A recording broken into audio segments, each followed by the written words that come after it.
Hi guys, welcome back to Too Soft, Too Sensitive with your host, Sandy. I am so excited about episode 4. Nothing has been really happening in my life as of late. I'm just focused on school right now and working through my issues. One of the really cool things about how life has been as of late is the fact that I don't really have any drama. Like right now, life is pretty just chill. I'm just going through the motions right now. I'm focused on my kids. I'm focused on school. I'm focused on bettering myself, focused on this podcast and making it something that I want it to be. I have a lot of you guys sending me like quotes and TikToks and reels that make me feel like this whole thing has had a purpose in at least a few of you since it's formed some sort of connection between us. Now, personally, I don't have a lot of friends. So, anyone that wants to be a friend, I am so down for. I just don't get out of the house much. So, it's hard to make friends when you're so used to just being at home. I think it's hard making friends in general as an adult with responsibilities that sometimes we can't shake off in order to meet up with someone. Like, I have a friend that has been texting me to go out and have dinner with her for a while. And then I also have another friend that's like, when are you going to come over so we can have a glass of wine? And it's almost like impossible to break from life right now. It's just so hectic. And I know that I have to find time for these meaningful relationships in my life because they are meaningful and they are important to me. It's just a matter of finding a balance, and I'm working on that. That's something that I'm still working on, finding a balance between home life, which includes like my kids and my immediate family, then school, me time, but then also like my friendships. I feel like I let go of a lot of friendships simply because I didn't have the time in my schedule to keep up with them. And trust me, it's never about not wanting to go out with you guys or see you guys. I genuinely miss you guys, and I'm working on that. And I will get there. We will find some type of balance. But I do want to dive into today's episode, which I think will resonate with some of you, even if you haven't been diagnosed, because it is National Eating Disorder Awareness Week. And so I've struggled with this in my life in the past and currently. And so I want to touch on just my life experiences living with an eating disorder and recovering from an eating disorder. So without further ado, let's dive in.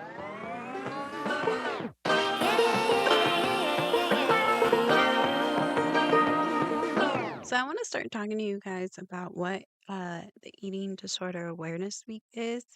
It is a global initiative to just bring attention to eating disorders that have such stigma surrounding them, as well as advocate for those that don't feel like they have a voice.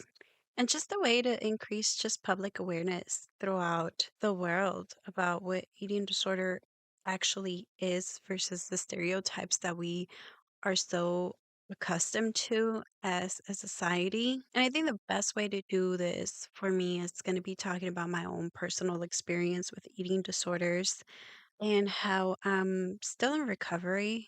I don't think recovery ever ends for someone with an eating disorder. I think it's something that I will always struggle with, and that is scary to think about because I often think about if I'm doing or saying something that might be pushing my kids towards an eating disorder, since I feel like a lot of my life revolves around constantly thinking about food in a negative way. But so to start, I was diagnosed with an eating disorder when I was around 16 or 17.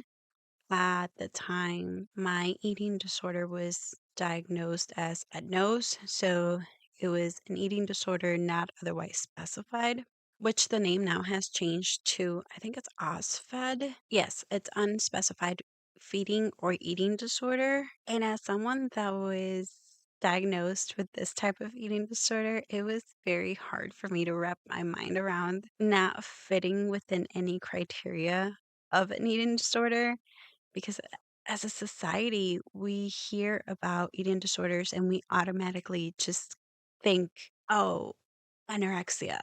They're just selfish and they should just eat a fucking sandwich, which I mean, fuck no. None of that is correct. None of that is right. And if you think like that, you should educate yourself and read a book because what the fuck is wrong with you? But second of all, that's not the only kind of eating disorder that is out there. There is so many kinds of eating disorders. I can't describe the feeling in the moment when they were like, well, yeah, you do have an eating disorder, but your symptoms are not fitting any categories, so we're going to classify you as an EDNOS. Now, for me, my symptoms included going prolonged periods of time without any food. Like I would fast for anywhere between 72 to as long as I can go without any food in my system other than black coffee, water, green tea, and Coke Zero. And then I would also go through periods of time where I would binge and then purge. However, neither one of these would qualify me for either bulimia or anorexia, as I wasn't having these episodes for the required amount of time to fall within this category. And then for anorexia, I wasn't falling in that BMI. I also still had body hair. I guess the way I saw it at that time was I wasn't thin enough to fit into the anorexia, and I wasn't bulimic enough to fall within bulimia. Now, as an adult, I can look back and think, well, girl, you were trying so hard to fit into a category that was not okay. However, when you're young and you're going through it, you just want to fit in into whatever. You don't want to have an eating disorder not otherwise specified. So that was very difficult for me, especially because that came with an array of other mental health problems that I was having at the time.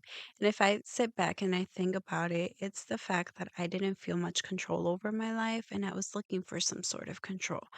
And that's how it all started for me. And I was also, the amount of bullying that I was experiencing was insane. If you knew me from North Chicago High School, you would have known me as the girl that no one liked or the girl that would skip school. Those were the only two options for you to know me back then because I was just petrified of going to class. I was petrified of going to school. I didn't want to be there, period, because I knew that the moment I stepped into school, it was going to be nothing but a bunch of mean girls calling me names, talking about my weight, or just being mean over a guy at that. High school was probably the worst time of my life, and I've been through a lot. I went through so much in my young adulthood years. My early 20s were hectic, but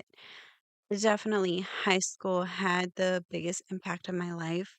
Aside from the traumatic event that I went through, add on top of that the fact that nobody wanted to associate themselves with me because I was known as, girl, I don't even know. I wouldn't even know how to describe how people saw me in high school. A lot of people just hated me for no reason. And I didn't make it any better.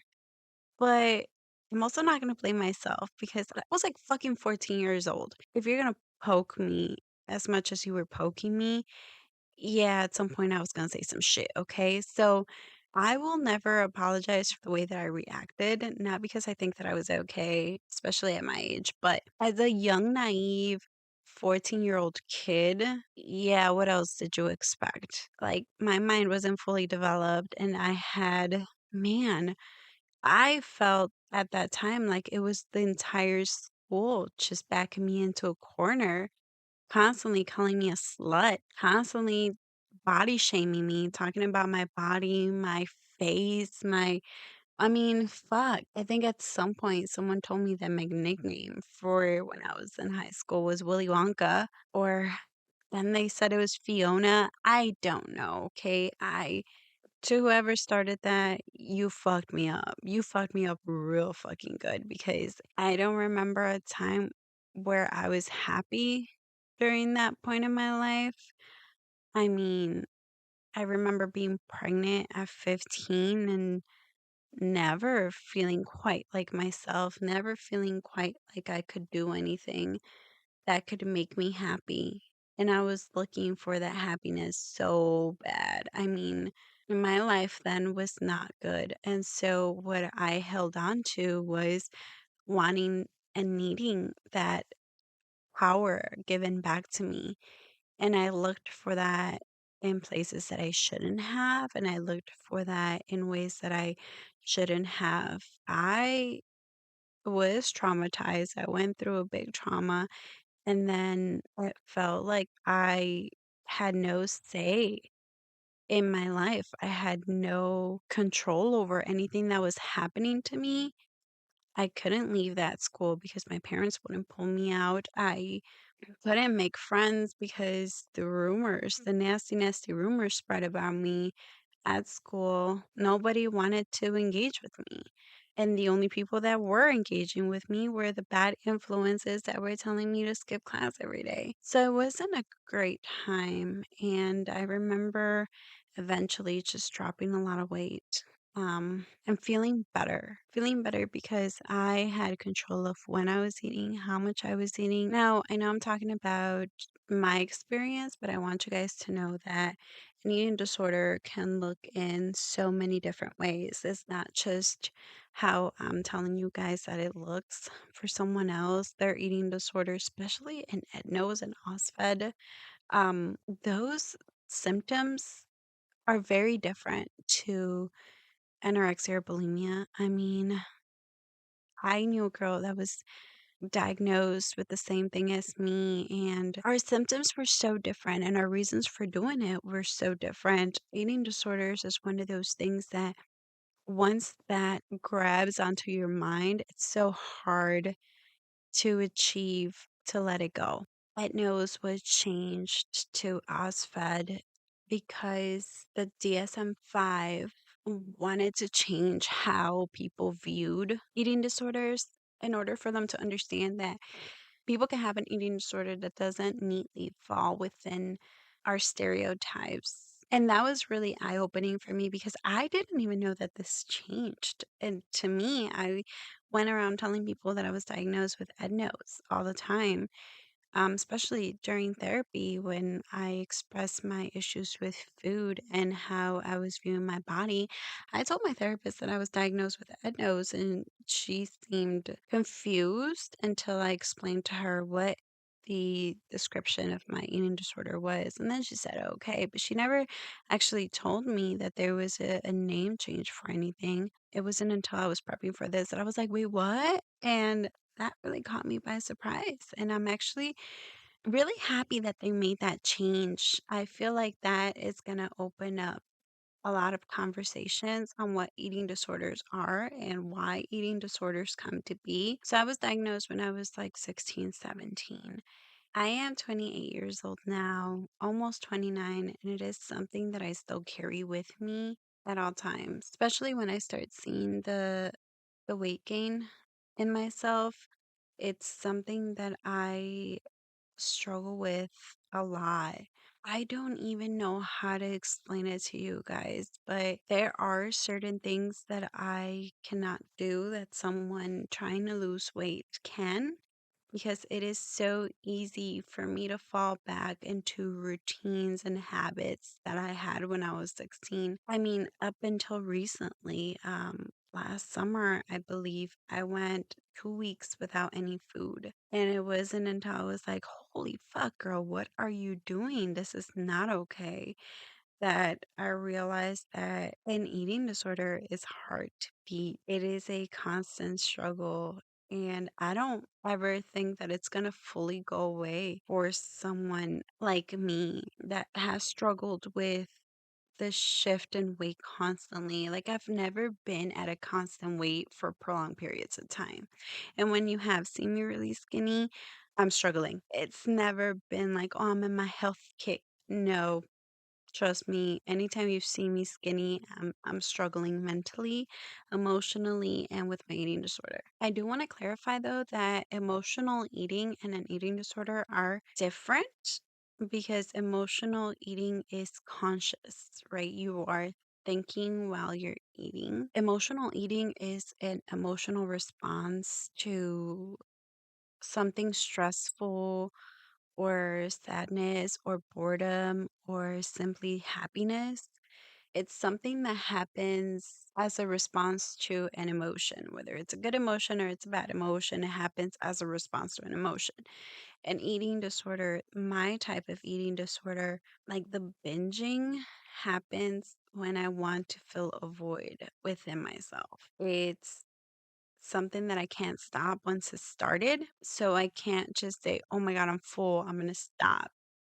Or, oh my God, I just ate that because I was stressed. No. And then once that's done, something else in my mind clicks and it's like, holy shit, you literally just consumed 3 days worth of food. Get it out. And that's part of the difference between my type of eating disorder or the way that I've experienced my eating disorder and emotional eating.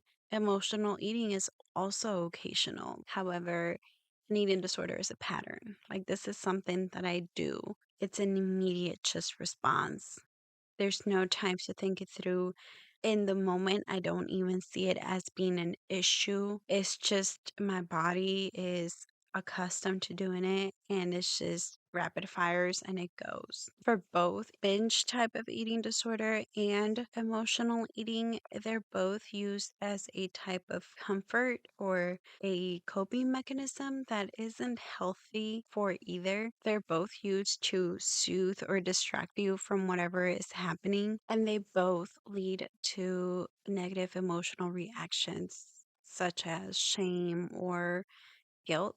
A lot of the times these type of coping mechanisms are done outside of the field of vision from others, so we hide it. Whether you're emotionally eating or you have an eating disorder, we can hide it. We can hide it and we can mask it because we already feel bad enough that we're doing it. We don't want others to also see us do it.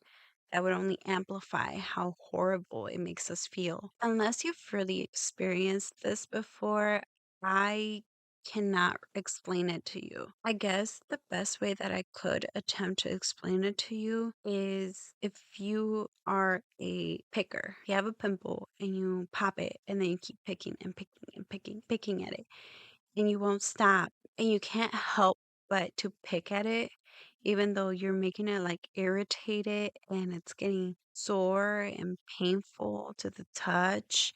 You're just picking at it to see how much gunk you can get out or how flat you can get it to be. It's kind of like that, except that it's far worse.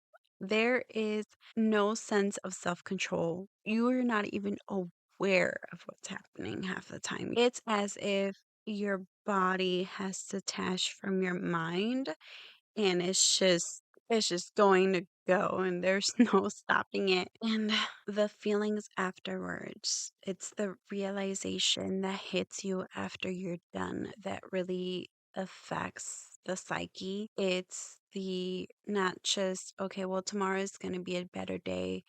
It's not the, I could just burn this off at the gym. It's not the, holy cow, I shouldn't have done that. You really kick yourself in the ass. Like, I am talking, I used to sit in the bathroom floor, crying my eyes out. You're a dumbass. You aren't anything. You cannot even help yourself. You shouldn't be eating at all for the next 5 days because of the amount that you consumed. You're disgusting. I mean, I was horrible to myself after those episodes of binging because of the guilt, the shame, the stress. Like I was in a point where no matter what I told myself or try to get myself out of these thoughts and feelings, there was no getting me out of there.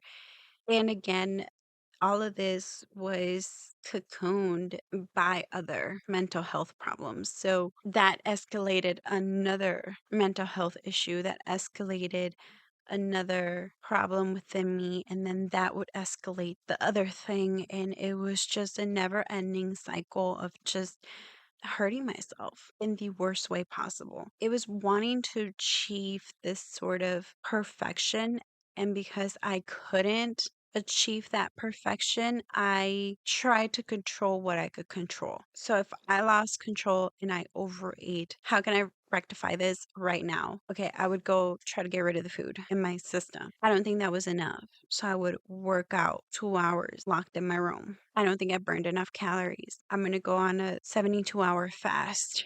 The 72-hour fast would end. That wasn't enough. I consumed way too many calories. That would get extended to 3 weeks. And at that point, the end point of 3 weeks, it would happen again. I would lose control. I would overeat. It was a binging episode that I cannot stop. And I would put myself right in that same spot. I mean, I would Google websites to give me tips on how to manage this whole thing, not in a good way, in a bad way. Like there are websites that you can go on that will give you tips for these sort of things that I do not want to share on here, but it made it so much worse. So much worse. And then the fact that not a lot of people understood what I was going through, they were just like, well, just eat like a normal person. Well, just try to lose weight a different way.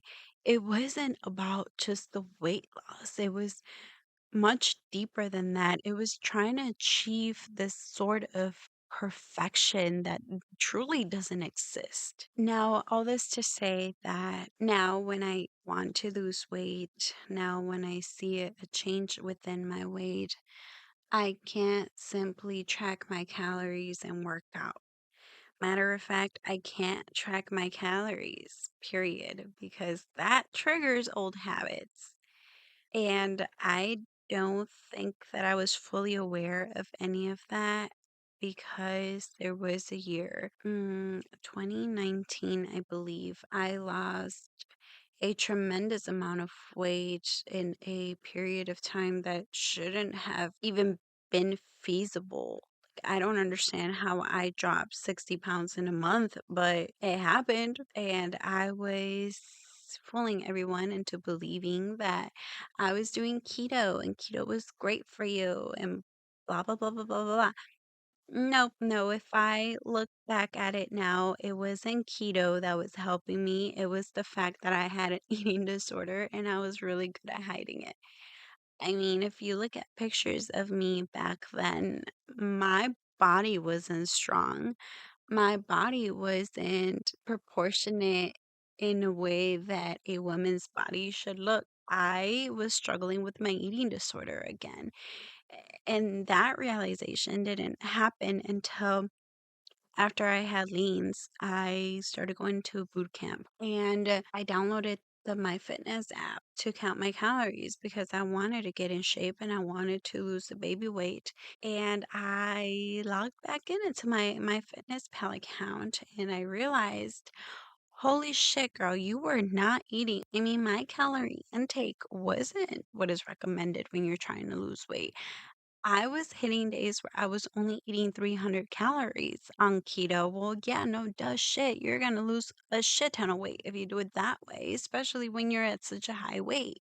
And I was like, this didn't just happen from the get go. At first, I was hitting those macros, I was eating those proteins, I was hitting what a normal woman my age at that point in time should have been eating. And I should have maintained a healthy weight loss anywhere between 1.5 pounds to 2 pounds per week. However, I wasn't losing that. I was losing so much more. And it was because at some point I let that habit kick back in where I was like, I can lower that calorie count. I can go so much lower. Can you imagine how much more weight I would lose if I went so much lower? And it got to the point where, yeah, I was fasting some days for like 3 days. And then other days, I was only consuming 300 calories. Other days, I would consume 20 calories. And it was at that point where I was like, no. I cannot be counting my calories because this is not going to end well. It didn't end well then. It's not going to end well now. Another thing that I've had to do is I've really had to unfollow unhealthy accounts. And that sucks because I don't think they're inherently bad. I just think that they don't understand what they're promoting and what they're trying to do with their platform. And they in turn don't think about those young girls or women like me who will never achieve that standard of beauty that they are encouraging. And that fucking sucks. That sucks because I know that a lot of these girls, a lot of these women are really trying to help, people just get in shape, stay moving, stay healthy, do something different so that they change and they sometimes, I would say 80% of the time, say things that motivate people to do good things, but then there are those other times where what you're promoting, girl, I'm sorry to say, isn't beneficial to anyone. Like, oh, do this and you'll have a flat tummy and a little teeny tiny waist. Someone like me will never look like you, no matter what you say, unless I get a fucking tummy tuck because my belly is very flaccid and I've gained weight and I've lost weight so many times that no matter how much weight I lose, I will never look like you. So please stop promoting that. Promote realistic standards. Like, hey, if you work out, strength train, you can build a booty, you can build your legs, you can have a stronger back, you can feel stronger. Those are normal things to promote. However, your body shouldn't be the end goal for the people that are looking to you for guidance and for inspiration. And so, yeah, I've had to unfortunately unfollow and remove myself from a lot of these platforms, and it's been really good on my mental health right now. I am trying to lose weight, but I'm doing it in a slow pace. I'm doing it in a healthy way. I am not counting my calories. I'm just being mindful of what I'm eating.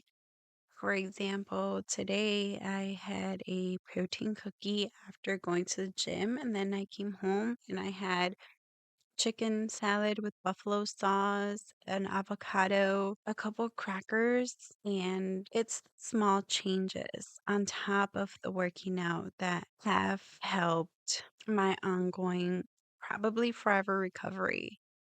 And that's where I was heading. I don't think that someone like me can fully recover. In fact, I don't think that a lot of people with an eating disorder will ever fully recover. And by that, I mean that we will never be like living the same life or a similar life to someone who has never experienced an eating disorder. It's always going to be something that's going to be in the back of our minds. It's always going to be something that we focus on when we look at pictures. It's always going to be something that we have the struggle with when we're trying to lose weight. It's always going to be something that we are going to have to think about when we talk to someone about weight. And weight is something that gets brought up so fucking often. It gets brought up during doctor's visits like it's nothing. It gets brought up with family, especially during holidays and birthdays and functions. It just gets brought up so fucking much. And a common misconception is that you should be thin to fit the standard of beauty. Don't ever try to lose weight for the standard of beauty. The standard of beauty is always changing. I mean, think about when we were growing up, it was all about low rise jeans and the flat belly. And if someone was over a certain amount of weight, they were fat. And the tabloids talked shit about every fucking celebrity that looked like a fucking goddess to me, so I never understood it. And then Kim Kardashian and her fake ass came out, and everyone was trying to achieve that. I mean, how many women underwent the knife to try to look like her? And now she's taken out her implants. She looks completely different, and more celebrities are trying to raise awareness on just being natural. Like, think about Alicia Keys. She's been going makeup free for the longest. I mean, trends are always changing, and therefore, you should never attempt to change yourself and change your body to fit some sort of standard. If you're working out, if you're trying to lose weight, do it so that you feel healthier. Because I've only been working out for maybe about a month now, and I've seen some positive changes. I've seen how I'm not so sluggish and tired all the time. I see how I can run up and down the stairs and after my kids, and I'm perfectly fine. Whereas before, I mean, I was out of breath just talking to you. I mean, just today, I went to go pick up my 7-year-old from school, and I went walking with my mom, and on our way back, I raced with her. That was something that I couldn't have done last summer because I wasn't working out and I wasn't being healthy. I was only looking to lose weight out of just fitting into this mold. I'm gorgeous the way that I am, and if you don't think so, then bye. That's the motto to live by, honestly. Eating disorders, bad eating habits are often promoted by social media or the media in general. They're often promoted by people with zero empathy to others or zero amount of awareness to what it can do to another person. I guess in a way, we all talk out of our ass because I don't even know if this episode will do any good to anybody. I don't know if sharing my experience with anybody will make them go, oh shit, I have a problem. I mean, I hope so. That is my hope out of this. I'm not hoping to further stigmatize an eating disorder or create some sort of ideology towards an eating disorder. I'm really trying to just break a stigma and tell you that an eating disorder can look many, many different ways, and that although normal functioning can be achieved through recovery, it can look like an ongoing battle for the rest of your life, and that's okay. You just have to surround yourself by the right kinds of people and avoid your triggers. For me, my triggers are certain accounts, certain people, and tracking my calories. I can't do that, and I know that now. And so I'm going to try my darnest to avoid those things for a healthier and better me. At the end of the day, that's all we can strive for, just a better, healthier version of ourselves. And with that, I'm just gonna say to please spread awareness for eating disorders. Share your stories if you feel like that's gonna help someone. Don't be afraid to ask for help if you believe that you need help. Build a better you, a healthier you. Try to be different. Strive to be different. Anyway, thank you guys so much for tuning in. I'll see you guys in the next episode. Bye.